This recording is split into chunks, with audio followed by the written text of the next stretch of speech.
వచ్చే ఎన్నికల్లో వైసీపీ ప్రభుత్వం వస్తేనే సంక్షేమ పథకాలు కొనసాగుతాయని ముఖ్యమంత్రి జగన్మోహన్ రెడ్డి పేర్కొన్నారు.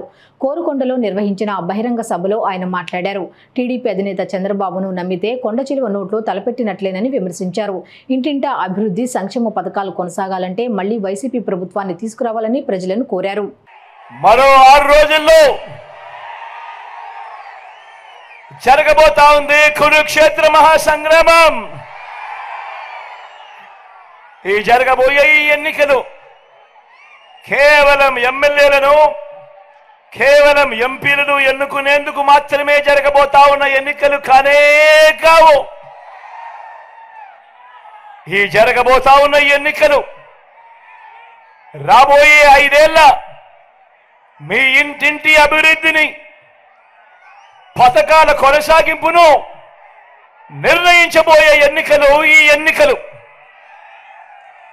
ఈ ఎన్నికల్లో మీరు జగన్కు ఓటు వేస్తే పథకాలన్నీ కూడా కొనసాగింపు, ఇంటింటి అభివృద్ధి. అదే పొరపాటున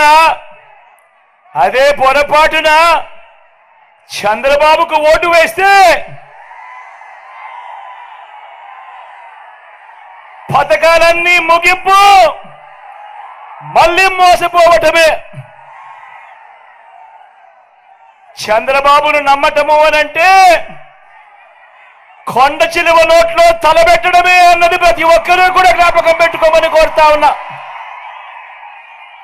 చంద్రబాబును నమ్మటము అనంటే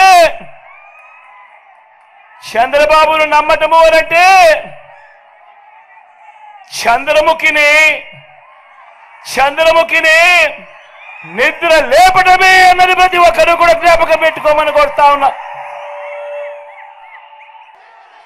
దేవుడి దయతో, మీ అందరి చల్లని దీవెనలతో ఈ 59 నెలల మీ బిడ్డ పరిపాలనలో గతంలో ఎప్పుడూ కూడా జరగని విధంగా, గతంలో ఎప్పుడూ కూడా చూడని విధంగా నా అక్క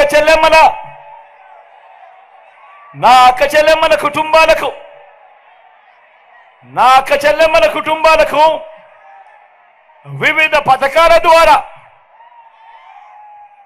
నేరుగా బటన్లు నొక్కి, ఎక్కడా లంచాలు లేకుండా, ఎక్కడా వివక్ష లేకుండా నేరుగా ఇచ్చిందెంతో తెలుసా?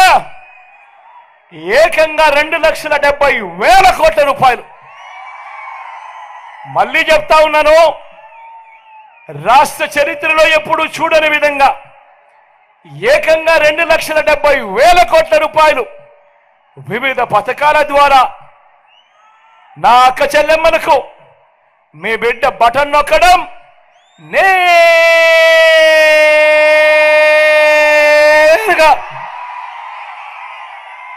నా అక్క చెల్లెమ్మల కుటుంబాలకే ఎలాంటి వివక్ష లేకుండా, ఎలాంటి లంచాలు లేకుండా అందించడం. నేను అడుగుతా ఉన్నా, గతంలో ఎప్పుడైనా కూడా అడుగుతా ఉన్నా, ఏం తమ్ముడు మిమ్మల్ని అడుగుతా ఉన్నా, అన్న మిమ్మల్ని అడుగుతా ఉన్నా, అక్క మిమ్మల్ని కూడా అడుగుతా ఉన్నా, గతంలో ఎప్పుడైనా ఇలా బటన్లు నొక్కడం, నా అక్క చెల్లెమ్మల కుటుంబాల ఖాతాల్లోకి నేరుగా పంపించడం గతంలో ఎప్పుడైనా జరిగిందా అని అడుగుతా ఉన్నాను మీ బిడ్డ.